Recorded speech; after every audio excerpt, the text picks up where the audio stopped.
Tell me about the coaching, what you do exactly. Well, it depends on who it's with. It started out where I had become a speaker. So through Success in Business, I'm on these stages. Then some CEO will bring you in and speak to his company, and it kind of took off. Then some of them were like, that thing you talked about with the reticular activating system in your brain, like, what is that? How's that work? And I'm like, well, we could sit down. I could show you. And then they're like, you got to talk to our sales team. You got to talk to our guys. And then that led to making a lot of money. Then I'm living in neighborhoods with all these athletes.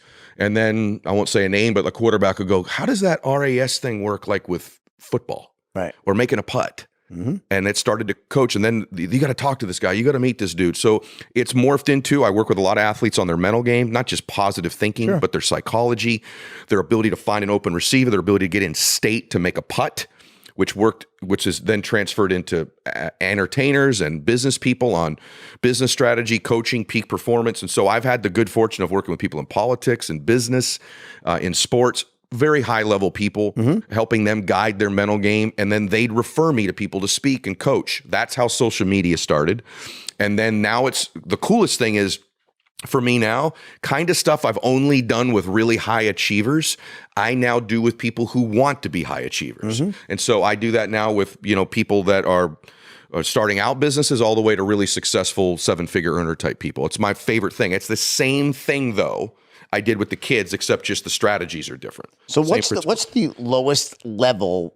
And I don't mean that to those, if you're in that level, I don't mean it direct. I mean, what in terms of like on the achievements, at what point do you think that someone's ready for your coaching? Because, there's different times, like, different mentors for different times. Like, the guy that's going to take you from 0 to 3 million is not the guy that's taking you from 3 to 300 million. Right. You're more like a guy that's a 3 to 300 million sort of guy, or even higher. Probably, yes. But that's why I did social media. So I create content through my podcast and my social media and my YouTube for everybody. So that's the 50-year-old stay-at-home mom who's like, I want to start a business. It's the 18-year-old kid who's like, I think I want to become an entrepreneur. It's the 21-year-old woman who's like, I just want to be happier.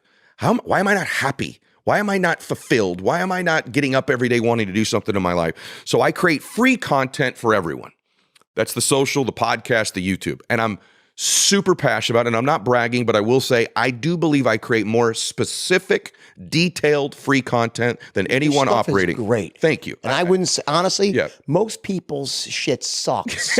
It's true. Right. Your stuff is really good. Thank you, brother. Every single video, I'm telling you guys, I would not say this. His shit is on. I felt like, I don't know. I felt like I was like, dude, this guy, like, we were like sharing the same. I can tell now that we met. No, it's like the same core beliefs. Like, it almost predict what's coming out of your mouth next.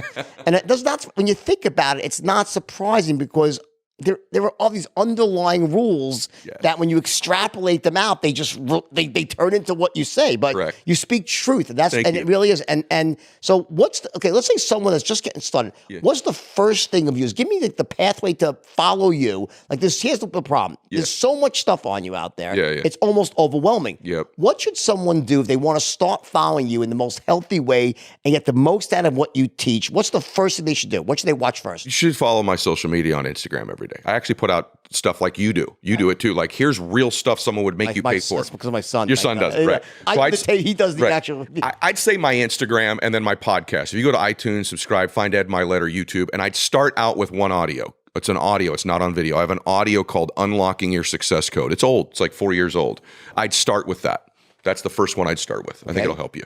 And then in terms of like, I'm talking on a daily week. So Instagram is daily, So right? Instagram's daily, podcast twice a week, YouTube 3 times a week. Okay. That's where I'd go. Then I have a coaching program that I do with Andy Frisella. Okay. That's a few $100s a month. You're virtually in a group with me. We only release it a couple times a year. We just closed it. It'll open again in October. But that's a 3 times a month actual live Zoom call with me where I teach content specific and I actually do Q&A so you can ask direct questions. That's that group. Then that's called the Arete Accelerator. Then I have another group called a few $100s a month. A few $100 a month. Then I have one called the Arete Syndicate, and that is $65,000 a year. And those people meet with me live. We do 3 live events a year. It's limited to 150 people or fewer. Right. I bring in guest speakers. I'm going to bring you in, but I brought in the Wozniaks. I brought in Robert O'Neill killed bin Laden. I brought in Coach Urban Meyer. I bring in guest mentors on specific topics. That group's pretty exclusive. And then the stuff that I do beyond that are one-on-one or with athletes, we don't need to talk about what that costs for this group. Yeah, sure. Got it. Yeah. So it starts with definitely listen to your podcast each week. Yep. Get in your Instagram, follow you on Instagram. Yes. And then if you like more than that, go to aratesyndicate.com. I think the coach, I think that the committed people will go for the cut. To me, that's where you really, so every week you're on what is it? Explain what happens. It's a live Zoom call for an hour, 3 times a month. Plus I'm in the Facebook group posting content constantly as well. It's myself or Andy Frisella in that group. And it's detailed lessons. Like I'm doing one tonight. And the one tonight I think I'm doing tonight is actually on, tonight is on, a one-on-one closing strategies. Actually, tonight's a sales one, which you'd be much better at than I would be. But tonight is, I'm sure you'd be the best. You're the best in the world at it. But I tonight is on closing strategies. Last week was on programming your reticular activating system in your brain, how to use it and how to program it. So detailed stuff. Some of it's motivational, but it's usually specific. And then they do Q&A, so they can ask specific content. Guy last week asked, "I'm thinking about upgrading my lease and expanding to an office. What's your revenue? What's your top line? What are the risks? What do you got in cash reserves?" And people watch me one-on-one coach that person through their business. How long is each call? An hour. Usually I do longer. It ends up being longer. What's the worst business decision you ever made? Man, there's a long list of those. Give me the worst one. Is there one that like sticks out just like that? You're like, oh my God, what was I thinking? Any of those? Yeah, tons of them. I'll give you the worst behavior and then the worst decision. Worst behavior is I didn't treat people with enough respect when I was younger. I was so intense, so crazy. You probably relate to this. Yeah. So psycho that I spoke to people in a way that was not borderline, disrespectful too often. Once I had kids, grew up a little bit, I'm like, there'd be a more nuanced, articulate way to get this dude to perform better than just literally obliterating his head every time I spoke. So I treated people poorly. And I think I had a lot of people in my own organization who were like, I don't like him. I respect him, but I do not like this dude. What was your first big success? Financial services business, a big one. Quickly explain. Just quick, quick 30-second explanation. Well, middle income financial services, 40, 50,000 agents it ended up growing to. The company was eventually sold to a company called Aegon and Transamerica. But in that business, I was a nut, dude. Just like I've heard about you, just a little bit of a nut in terms of how I treated humans. I don't like how I treated people then. I was always a good man. I guess you're running at 1,000,000 miles an hour. Million miles an hour. And if someone's at 500,000, it's not good enough. Right. And I didn't understand why you weren't like me. Yeah. In other words, if you weren't like me, what the fuck is wrong with you? Yeah. Right. Like, and as I got older, I'm like, oh, almost nobody's like you, dude. So you become your best. Let me help you get to the best of you. Yeah. And then probably I just made an investment. Here's my rule now. I don't invest in things I don't understand. I can't explain back to you very simply. I have invested in several businesses that I did not understand at all because I liked the guy. Right. And so I just put, I won't say what it's called, but I put $5 million in an investment 2 years ago. My grand return on that will be $0. I've lost every single dime on it. And I've done that a few different times because I'm stupid. I buy into people sometimes, and I need to buy into the person and the product in the company, not just the person. Right. So I've had people, by the way, even people with track records that have been good eventually can lose, right? And so I went winner, winner, winner. I bought on the chicken dinner and I lost, right? So I bought the person, not the business with the person. Now the rule is I got to believe and trust the person and believe in the concept of the business, not one or the other. And so I've also invested in businesses where I believed in the concept, didn't really feel good about the person, and I lost on those too. So those are the dumbest things I've done. Best decision you ever made? Best decision I ever made is who I married. Me too. There you go. All right, I want to ask you one last. I could talk to you all day, buddy, but I want to come on your podcast. I cannot wait. All right, well, so next couple weeks I'll make it down. It's close enough, right?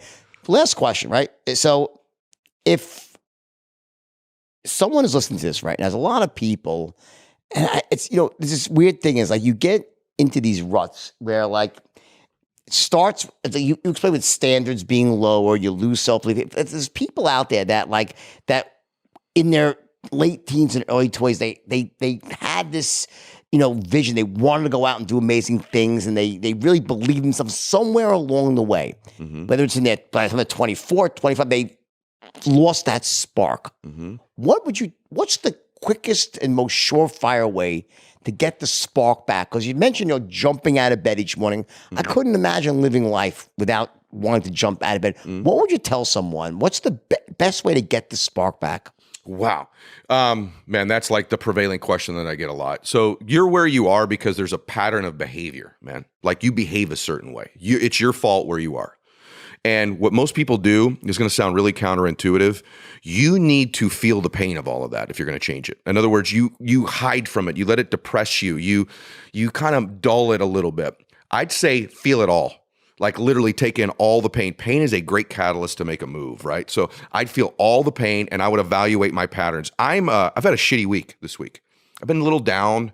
I've been in my normal me. You'd never know it, but as I'm in normal, I've had a really productive week. My dad's sick, really sick. Mine too. Sorry to hear that, brother. Yeah, same thing. My dad's sick. Frankly, had a couple really big wins that I thought would make me happier. Does that make any sense? You know what I mean? Like, I'm like, it wasn't what I thought. Shit, even that didn't make me happier. Yeah. So in any event, but it's been really productive because my routines and habits are so incredibly good. Here's what I would tell you. This is going to sound like rah-rah, but if you're down right now, let me say something to you. You were born to do something great with your life. You were not born for any other reason. Now, it could be in a big way or a small way. You were born to do something special with your life. And when you were a little boy or a little girl, there was probably somebody. There was probably someone, a grandfather, a grandmother, a parent, a coach, a teacher. I pray, but I bet you there was somebody who made you feel a particular way about you. May not even said anything. It might be just how they looked at you, man. You felt special. You felt that way when you were a little girl or a little boy. Picture their face just for a second. For me, it was my grandfather, who I'm named after, my papa. Ride around in his little van. Just, you're awesome. You're a champion. He just made me feel special, right? As I got older, that feeling went away because the rest of the world didn't make me feel that way. I want you to picture the face of that person who made you feel that way. I don't care if it was your mom. They could be gone now, right? Okay, let me tell you something about them. Okay, they were right. That thing you felt about how you were special when you're supposed to do something great with your life and you were important, they were right, man. They were right. Whether they're here now or gone, they were right about you, okay? Prove them right. Do something great with your life. And if you can't find the spark of what you want to do, we do everything in our life, either for our dreams or other people.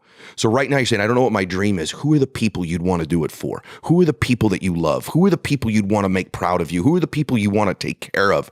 And connect with them. That spark will never go away. And so for me, my two big sparks are the people I love. I want to do something great for them. I want to make them proud of me. And I'm proving Papa right. And when you were that little boy or little girl, you had that feeling, okay? I'm telling you, you're supposed to do something great with your life. And listen to me on this. You need to decide that your will to win is not for sale. You can't be bought. Too many people, their will can be bought. With enough success, people's will's bought. It's like, all right, that's enough. I'm clipping the coupons now. I got what I wanted. Their will's bought. Failure steals will. So a lot of people, when they start to get a loss, they go bankrupt, they have a divorce, things set them back. Their will to win gets bought, man. They sell out. They sell the fuck out. They just quit, okay? And the reason you're willing to do that, because you think you're just selling you out. You're like, I'm quitting on me. No, you're not. You're quitting on your kids. You're quitting on your grandkids. You're quitting on your papa. You're quitting on your grandparents. Never sell those people. Never. So in your life, if you're down, you want the spark right now, if you can't figure out what the fuck the dream is, who do you love? Right? And are you willing to quit on them? Are you willing to sell your will to win on them? Have them watch you the rest of your life do absolutely nothing? Or do you want to turn it around and do something great for those people that you picture right now? Your babies, your grandbabies, your spouse, your parents. Prove that coach or teacher right. Never sell your will to win. If you have that will still to win, you are actually figuratively still in the game. Because most people walk around the fucking planet with no will to win. No drive, no belief, no nothing. So you may not have the dream, but you might have the people that you want to do something great for. I'd tell you to hold on to them and to remember you were born to do something awesome. And there you go, guys. Dude, you are a legend, a force of nature, buddy. I want to really listen. That was one of my favorite podcasts. It's my favorite podcast, seriously. Dude, you're awesome. So are you. Congratulations for all your success. You deserve it. Looking forward to going on your podcast. Can't wait, man. Guys, follow Ed. I mean, honestly, or don't at your own peril. Seriously, there's a few people out there you need to be following. This guy's one of them. Hey guys, thanks for sticking around. If you'd like more, click the videos right here. They're exactly what you need to see next. And if you're new here, hit subscribe and become a part of the Max Out community. And tell me what you think about the videos in the comments below. I read all of them every week, and I select winners that get all kinds of prizes, gear, coaching calls with me. Make a comment.